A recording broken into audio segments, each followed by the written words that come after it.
Good morning everyone. దైవవాక్యం అనే కార్యక్రమాన్ని వీక్షిస్తున్న మీ అందరికీ నా హృదయపూర్వకమైన వందనాలు తెలియజేసుకుంటున్నాను. ఈరోజు దేవుడు మనతో మాట్లాడబోయే మాట ఏమిటంటే, లూకా సువార్త 23వ అధ్యాయం 23వ వచనం. అయితే వారు ఒకే పట్టుగా పెద్ద కేకలు వేసి వీనిని సిలువ వేయమని అడుగగా వారి కేకలే గెలిచెను.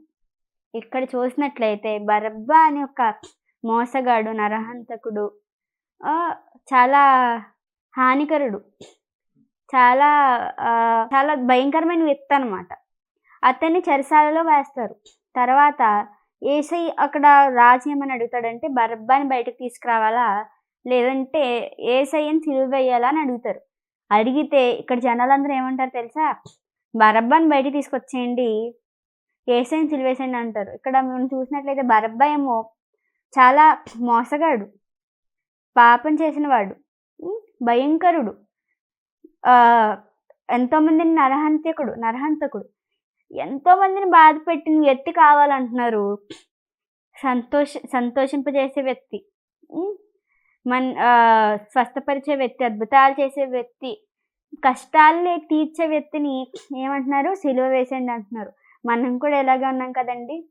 పాపాన్ని కావాలంటున్నాము, యేసయ్యని వద్దంటున్నాము. మంచితనాన్ని వద్దంటున్నాము, అదేవిధంగా పాపాన్ని కావాలంటున్నాము. We're accepting sin instead of salvation. మనం సాల్వేషన్ని యాక్సెప్ట్ చేయట్లేదు, కానీ సిన్ని యాక్సెప్ట్ చేస్తున్నామండి మనం.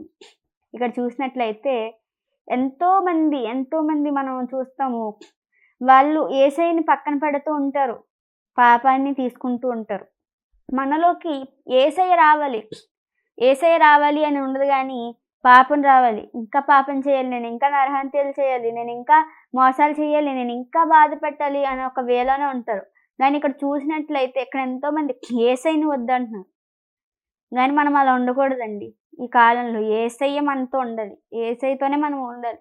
ఇక్కడ యేసయ్య మనకు కావాలి, యేసయ్య మన ఎవ్రీథింగ్. యేసయ్య లేమంటే మనం ఇక్కడ లేము. ఆయన మన కోసం రక్తం చిందించి సిలువని మోసుకుంటూ కొండెక్కారు, ముళ్ళ కిరీటాన్ని ధరించారు, ఎంతో మన కోసం కష్టపడ్డారు మన యేసయ్య. కానీ మనం ఏం కావాలనుకుంటున్నాం? పాపాన్నే కావాలనుకుంటున్నాం. మీరు చూస్తారు, మీరనే కాదు, చాలామంది జనాలను చూస్తున్నారు. ఈ మధ్యన క్రైస్తవులు కూడా పాపాన్నే కోరుకుంటున్నారు, కానీ యేసయ్యని దూరం పెట్టడం స్టార్ట్ చేశారండి. కానీ యేసయ్యలో మనం యేసయ్యలో సంతోషించేవారు ఆ సంతోషాన్ని, ఆనందాన్ని ఎక్కడ ఈ లోకమంతా వెతికినా మనకి ఆ ఆనందం దొరకదండి. ఈ లోకమంతా వెతికిన గాడ్లో, అంటే మన దేవునిలో దొరికే ఆనందం మనకి ఎక్కడ దొరకదు.